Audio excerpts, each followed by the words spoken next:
안녕하십니까. 거꾸로 투자하는 쇼킹 부동산입니다. 오늘 영상 주제는 아직 한 방이 남았다는 금감원장입니다. 영상 전에 구독과 좋아요 부탁드립니다. 9월 3일 소비자 물가지수가 발표됐습니다. 전년 동월 대비 기준으로 2.0%가 나왔어요. 한국은행의 물가 안정 목표제 2.0%에 딱 일치했습니다.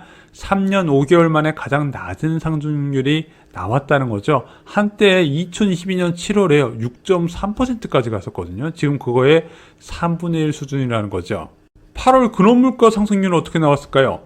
OECD 기준 근원물가인 식료품 및 에너지 제외지수는요, 전년 동월 대비 2.1% 상승한 것으로 나왔습니다. 자, 얘는요, 인플레이션의 지속성과 수요 측 인플레이션 압력을 파악할 수 있는 중요 지표예요. 그래서 한국은행에서도 이 근원물가에 포커스를 맞추면서 통화정책을 세웠는데 걔가 전월 대비 상승률이 둔화된 2.1%를 기록했다는 거죠.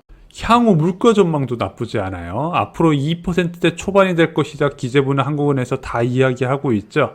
그럴 수밖에 없는 게 지금 국제유가가 계속 떨어지는 추세입니다. WTI 기준으로 70불대고요. 지금 영상을 찍는 와중에 60불대까지 터치를 했어요. 중국의 경기 둔화 플러스 지금 오펙 플러스의 증산 임박했다는 이야기가 나오면서 국제유가가 계속 떨어지는 모습을 나타나고 있네요. 근데 국제유가는 1년 전 대비 비교해야 되거든요. 1년 전에는 뭐 80불대, 90불대였다가 현재 70불 내외에서 움직이다 보니까 물가는 계속 상승률이 둔화될 것이다. 누구나 예상할 수 있는 겁니다.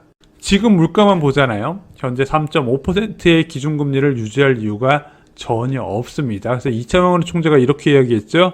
물가 측면에선 기준금리 인하 고려할 시기. 문제는 물가만 볼 수 없다는 거죠. 한국은행의 목표 물가 안정과 금융 안정을 같이 살펴봐야 된다는 겁니다. 8월 금토일부터 한국은행은 가계부채에 포커스를 맞추기 시작했습니다. 8월 금토일에서 부동산 이야기만 했었다 말씀드렸죠. 무려 40번을 언급했어요. 자, 부동산 가격 상승은 가계부채 증가로 연결되고 가계부채 증가는 장기적으로 소비 위축과 금융 안정 저해로 연결돼서 한국은행의 금융 안정 목표를 저해한다는 이유였습니다. 8월 가계부채 통계는 어떻게 나왔을까요? 8.3조 원 폭증했다고 합니다. 5대 은행에서만요. 4월 달에 4.4조 원, 5월 달에 5.2조 원, 6월 달에 5.3조 원, 7월 달에 7.1조 원이었는데 여기서 더 증가한 8.3조 원이더라. 3년 6개월 만에 최대치라는 겁니다. 그래서 요즘 은행 관련 소식 보면 대출 줄인다는 이야기밖에 없죠. 바로 기재부 그리고 금감원에서 원하는 목표는 5조대인데 7조, 8조로 넘어가니까 강경하게 나오는 겁니다. 8월 가계부채 증가 원인 무엇일까요? 5월달과 6월달 연속해서 부동산 거래가 크게 증가하게 됩니다. 그러면서 가계부채 증가세가 가속화가 된 거죠. 문제는 6월달보다 7월달은 훨씬 많이 늘어납니다. 그리고 8월달도 지금 6월달 거래 수준이 나올 것 같거든요. 그럼 가계부채 증가세가 둔화될 거라는 기대하기가 좀 어려운 상황이라는 거예요. 9월 4일 이복형 금융감독원장은 경고를 했습니다. 지금 대출 규제론 빚 못 갚는다. 아직 한 방 남았다는 금감원장. 그래서 다음 나올 강력한 카드는 지금 LTV 규제가 거론이 되고 있어요. 현재 비규제 지역은 70%, 규제 지역은 50%가 적용되고 있고 이 LTV 비율과 그리고 DSR 한도를 동시에 적용시켜서 대출을 지금 해주고 있잖아요. 이 DSR은 지금 계속 강경하게 나오는데 LTV는 안 건드리니까 이번에 LTV를 건들 것이다. 제 개인적으로 예상해보면 비규제 지역은 50%, 규제 지역은 30%까지 낮추지 않을까 이런 좀 생각도 하고 있습니다. 부동산 시장의 대표적인 호재, 기준금리 인하는 언제 진행될까요? 지금 10월 11일과 11월 28일 두 번 남아있거든요. 지난 금통에서까지만 해도 한 전체 채권 전문가의 70%는 10월달 금리 인하를 예상했다가 현재는 무엇을 본다? 11월달 정도는 되어야 된다고 지금 보고 있는 겁니다. 11월달에도 가계부채 증가세가 둔화되지 않으면 또 이것도 내년으로 넘어갈 가능성도 있어요. 지금 금통위원들이 계속해서 지금 이제 집값 과열과 금리 인하 불가를 지금 같이 이야기를 하고 있거든요. 요즘 한국은행이 부동산에 신경 쓰는 이유 아세요? 중립금리라고 들어보셨죠? 디플레이션이나 인플레이션 없이 잠재 성장률을 달성할 수 있는 이론상의 금리입니다. 그 중립금리를 넘어서는 수준을 보통 긴축적인 통화정책이라고 이야기하고, 중립금리보다 낮은 수준을 완화적 통화정책이라고 이야기해요. 이 긴축적인 통화정책이나 완화적 통화정책은 각각 부작용이 있습니다. 먼저 완화적인 통화정책, 저금리 정책은요, 물가 불안이나 금융 불균형 같은 부작용을 불러요. 금융 불균형이 뭔가요? 자산시장 쏠림 같은 거, 예금 금리 낮으니까 막 부동산이든 주식시장 사면서 막 부채 늘어가고 이런 상황을 이야기합니다. 반면에 긴축적인 통화정책의 부작용은 무엇이다?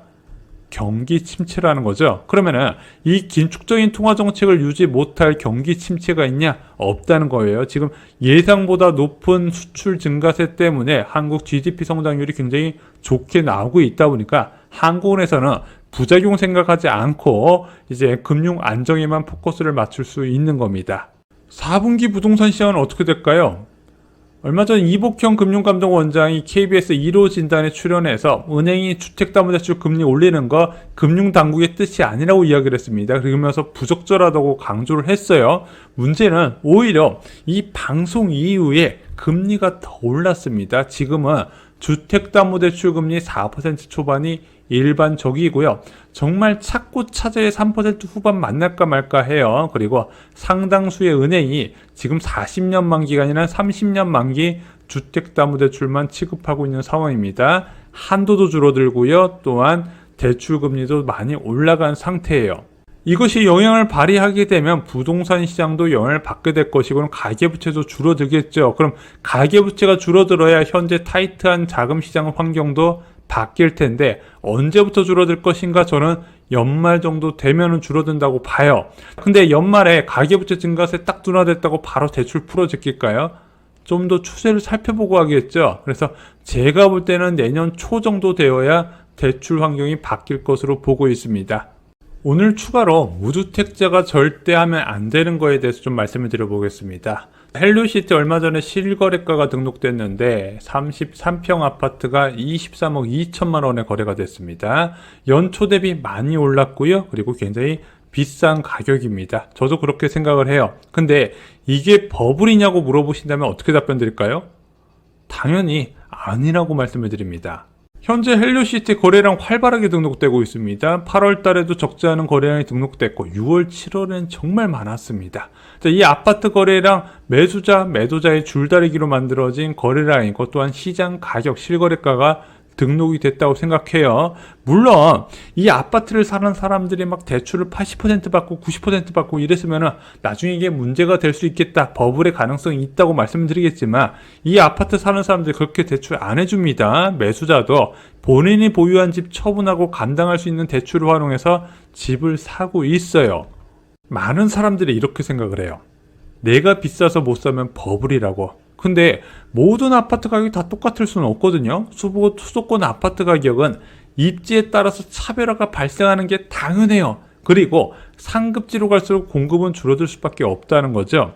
자, 수도권에 국민평수 기준 20억 넘는 아파트 생각보다 적습니다. 경기도에서는 뭐 판교하고 과천 정도밖에 안 되고요. 서울에서도 손에 꼽아요. 반면에 12억에서 16억 사이의 아파트는 굉장히 많이 있다는 거죠. 그럼 그런 아파트를 처분하고 계속 갈아타는 수요가 발생을 하다 보니까 수요는 많고 공급이 적어서 가격이 계속 올라가게 된다는 겁니다. 그것을 다 버블이라고 치부할 수는 없는 거예요.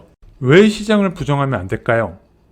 내가 살 수 있는 아파트가 급매로 나왔어요. 근데 어떻게 생각을 한다? 내가 왜 버블인 아파트를 사야 돼?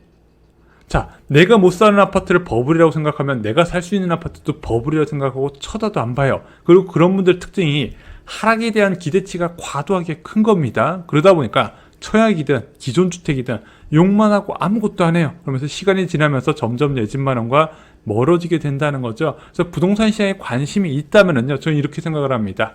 시장을 인정하는 것부터 시작을 해라. 그래야 시장을 인정하는 것부터 시작을 해야 현재 조정기에 들어가면 급매가 나올 것이고 그 급매가 괜찮다는 안목도 키울 수가 있게 되는 거예요. 하지만 모든 것을 버블이라 생각하고 부정적으로 보면 그 어떤 결과도 만들 수가 없다는 거죠. 오늘 준비한 소식은 여기까지입니다. 여러분, 이 영상 놓치지 마세요. 원가 이하에 나온 선착순 분양 아파트, 아직도 국평 기준 3억대 아파트가 존재를 합니다. 게다가 여기 호재까지 있어요. 또한 많은 분들이 궁금해하시는 거 첫 집 실거주 아파트로 마련할까 아니면 갭투자로 더 비싼 아파트를 살까 많은 분들이 궁금해하셔서 그거에 대한 해답도 내놓았습니다. 주3회 멤버십 영상으로 다른 인생 만드시고요. 가입은 고정 댓글 확인해 주시기 바랍니다. 이상으로 영상 마치겠습니다. 감사합니다.